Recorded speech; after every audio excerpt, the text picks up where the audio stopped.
Brother Nick, ito ka muna.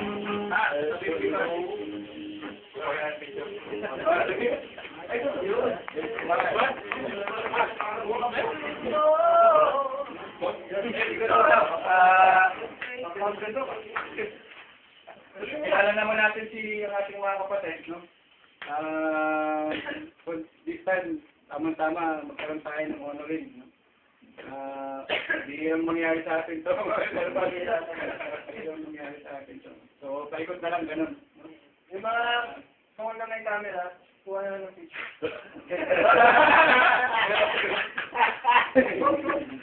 Paikot na lang, paikot na lang. Paikot na ano, English?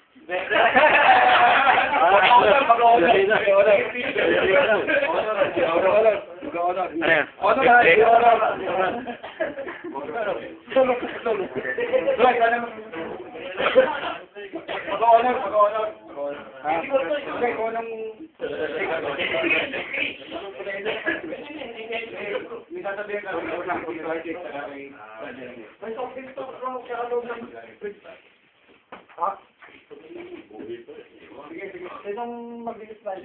Wala, mag-honoring mo na, mag-honoring mo na raw. Okay,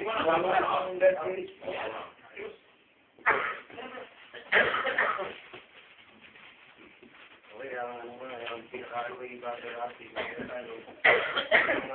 bilang natin, coordinator natin sa sentence natin, pinaka-tatay natin. Siguro wala akong masabi sa services dahil talaga naman na kumbaga sa ano, magiging sa expression para sa atin siya, para lalo tayo sa paglilingkod sa Panginoon. Kasi napakalakas ng impact niya sa atin. Diba? Talagang encouragement niya sa atin, especially sa paglilingkod sa Panginoon. Dahil kumbaga sa ano, sinabi na paano ka makakatak maglingkod sa Panginoon kung hindi ka magiging good example sa mga servants. Yes. Yun ang isang si brother. Si brother rin naman bilang isang brother, a good father and also leader na talagang masigasig, mas follow up sa kanyang members na nandun yung pagmamahal niya na mailasig sa Panginoon ang kanyang mga member. At good wish para sa inyong pagpareha sa inyong pamilya. Sana mo bless you. More birthday cards para sa inyo. Bagong pagyan.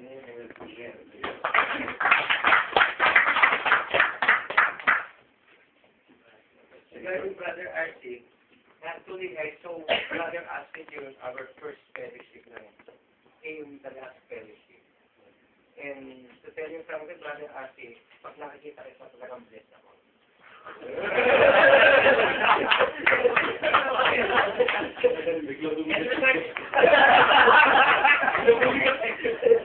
And si Brother Renem naman, maraming sa akin nakikayat dito, pero si Brother Renem, tama yung sabi mo, si constant na tamog sa akin.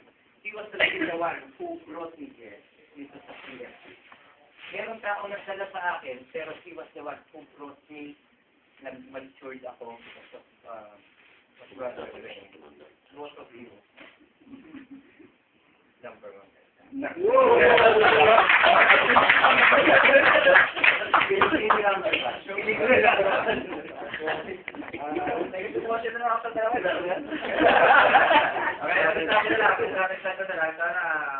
Lalo pang mabang buhay yung pareho.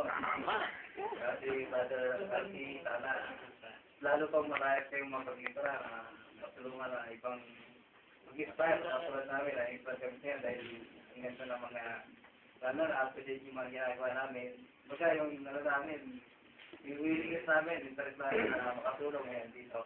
Kaya sana good health and physically and mentally, physically, especially in the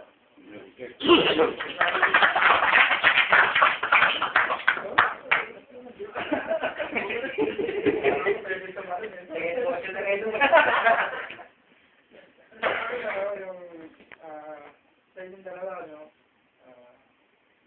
Nakikita ko sa inyo yung inspiration Napaka-inspiring ninyo, no? Although nandito na ako sa community na to, no?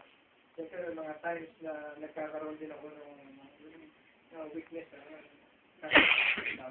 pero pag nakikita ko kayo, na-inspire ako po yan. Lalo sa mga words na binibigay sa tawag siya na alam ko naman na galing si Lord yan, wisdom from the Lord. Nakakahawa kayo. Kumbaga talagang yung dating ninyo, hindi. Yung gagawin niya nga, yung pananalita niya yung patindi na ang dating.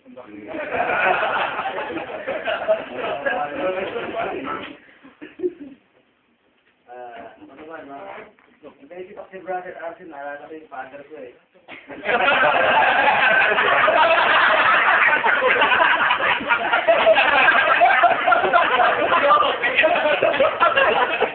Dati kasi, simula ko kasi yung lolo ko, lahat ko yung bro, ganito rin.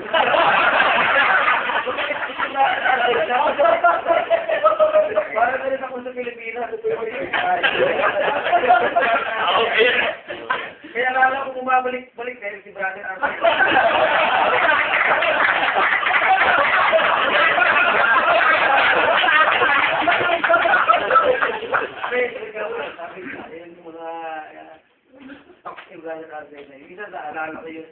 Minsan sabi niya, yung wallet niya, kung may laman man wala. Sabi ko, sana ganun din tayo. Kasi natin yung yung text, karoon naman yan.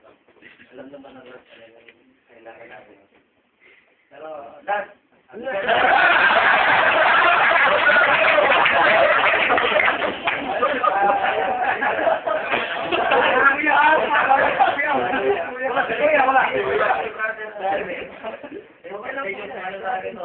Facilitator namin kung sa TLP, doon may sinaliayos ko kasi parang exercise si brother kasi hindi siya parang big mga facilitate ko. Bro, wala lang pero Kasi bro, bumata ako. kay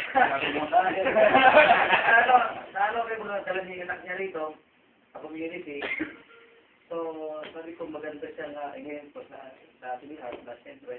Mahirap din yun yung kasama yung anak mo siyempre. So, nasabi niya yun na dito na yung anak niya sa community. So, magagamit siya rin sa magiging pamilya niya pa ng araw. So, yun bro. Ingat na yun. God bless. Ako naman ay simple brother Arsin sila. Pero nakikita ko sa mga generation, sa sinabi natin, kasi nagiging basta may kasi and then, kasi because everybody has to answer. Because every time you speak about the word, wisdom. So, lagi naroon yung talagang the temple of spirit and voice check kami nakakatawa. So, for you, Brother Arsin, or the way of maraming mas patalo sa iyo. Matanda ka dyan. Ang mystic, ang national confident and more power to you, in the name of Jesus Christ, more to your family. Ipapatuloy niya sa sinasama kasi. And for now, Brother Arsin, ito, smiling natin. Lagi ko sa kanya, nung bang, saka ito, very humble person. Lagi sinasabi ko daw yan, at hindi kami nag-uusap. Hindi ko naman ganyan ka pala, no? Kasi lagi nito nang papasinas-gadget yan eh. Pero pag nakita mo yung, ang nakita natin kasi sa kanila yung outer impact ng ating mga sarili. So yung inner na kanya na, no? Hindi mo nakita. Nung we spoke about his family, I was surprised. Parang kasabihan lang yung ma-engage, ano? Kasi sa lang sa just hindi pa ako. So for your brother and me, mag-alot you also. Kami naman lang.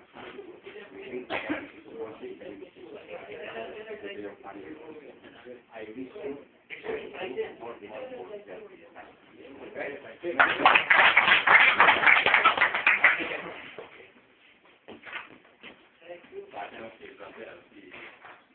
nakikita nag-i-speak siya.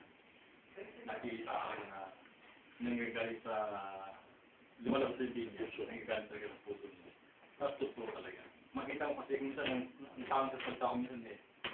Nakapasa mo kasi sinasabi niya sa tao niya. Kung totoo hindi. At nakapasa mo sa kilos na kung yung sinasabi niya. Kaya sayang talaga si Brother Arsin. Talagang susunod ka talaga. Maaari nga yung daling sundalo yung yakot niya. Pero hirap pa rin talaga nakakatutun niya. Yun ang ano kay Brother. At ang kay Brother